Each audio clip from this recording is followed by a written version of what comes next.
Hello, it's Ahmed Fathi, and in this video we will cover some notes regarding textures. The first note I'd like to cover is I want to solve this warning that happened in the previous video in our console. When we go here, we find that it has some warning here, WebGL invalid operation uniform 1i location not for current program. This warning happens in JS 193, so I will go to this line of code here.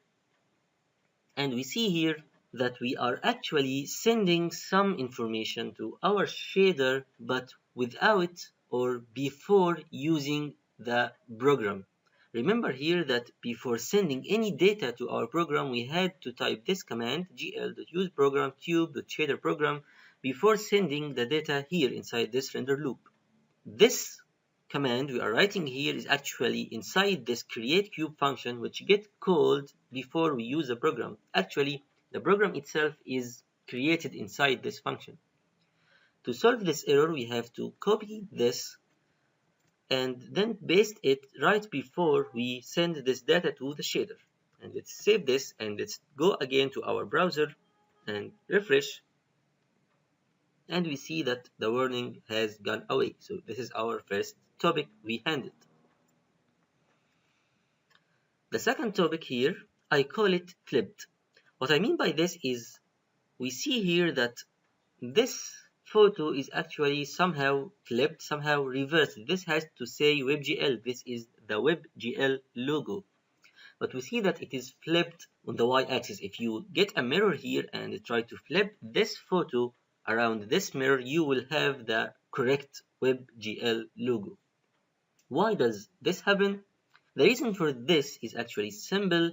For WebGL, the origin of our image is somewhat like this. So we have the 0, 0 of our texture coordinate or for our photo coordinates somehow. And this is the positive y-axis and this is the positive x-axis. This is the configuration that WebGL uses. But actually for other images, the convention is the opposite. For other images, for the JPG format, for example, the image has this coordinate system and this is the positive y. So this is the positive y here, this is the positive y here, and this is the positive x. So actually, in order to make things work as we expect, we have to flip one of those. WebGL provides us with a ready function that does this flipping for us, and this ready function I have commented here.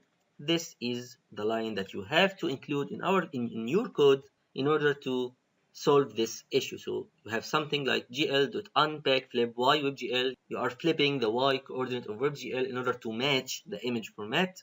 If I uncomment this and then go to my browser, refresh the page, okay, and it actually works well. Now WebGL is just as we expect it to be.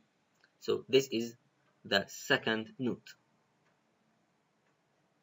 The third note I wish to have here is I like to compare between the linear and nearest texture mapping that we have done in the previous video or that we have explained in the previous video.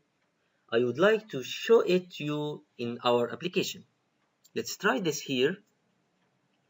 To get here, actually, the configuration that is used here is the gl.linear. Let's change it to be the gl.nearest here and here.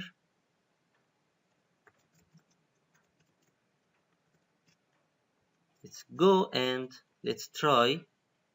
Just look at some letter like this and try to compare. Let's try. I think you might see a difference. The image is now somehow pixelated. You might, if you are trying this with me on your laptop, you might see it in a more clear way. I can zoom in a little bit to see this kind of pixelation. Let's get again here and reverse it back to linear and let's try again saying this pixel. Let's refresh our page and I think you can see pretty clearly that it is much better. So this is our third topic I would like to handle regarding this. The fourth topic I'd like to talk about is how to mix texture with colors. For example, if we want our cube colors or our cube sides to have different colors in the same time we apply our texture. Actually, this is very much simple. Let's go here inside our shader. This is the line that determines the final color.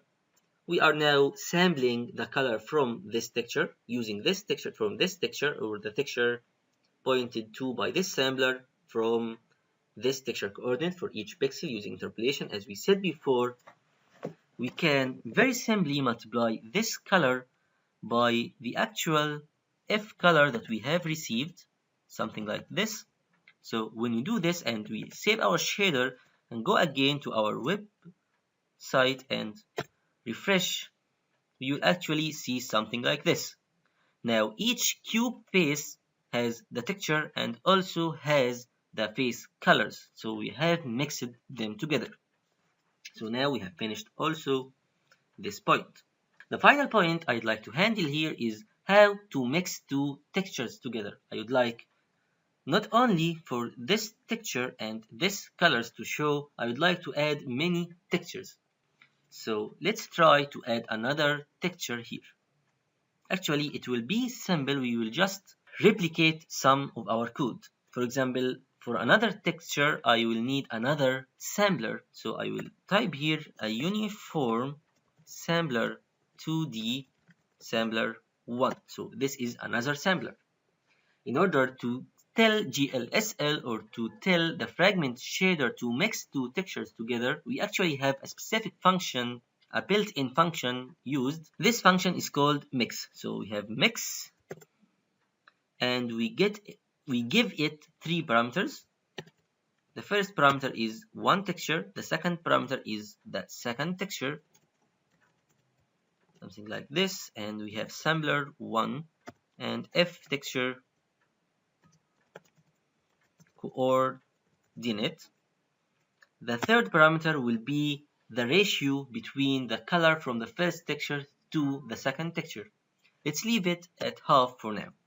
So this line of code actually will mix two textures and will also mix them with this sent color to us. Okay, what else should we do? We actually do not need another texture coordinate. I will use the same texture coordinate for both images or for both textures. Do we need to change anything in this vertex shader? I think not. But we will need to change some things inside our code, inside our JavaScript code. For example, we will have to create another texture. We have to replicate this portion of the code. Let's get this here now, like this. Cube texture 2 equals gl create texture. Cube texture 2.image equals new image. Cube texture 2.image equals source equals, and we will need to have another image. I have another image here which called store logo.png. I got this image and I actually processed it in order to make it a power of 2 dimensions. So this is a valid texture. So I will use this as my texture here, and instead of WebGL logo, let's use store logo.png. Okay, now let's use cube.texture2.image.onload equal function cube.texture2 here. Let's flip the y, and now cube.texture2.image, and I think this is enough. Actually, this is ready equals true. We have to make it, let's say 2 ready equals true, because this is the ready of the next texture or of the second texture. And get here, let's say var2 ready equals false. So go back again.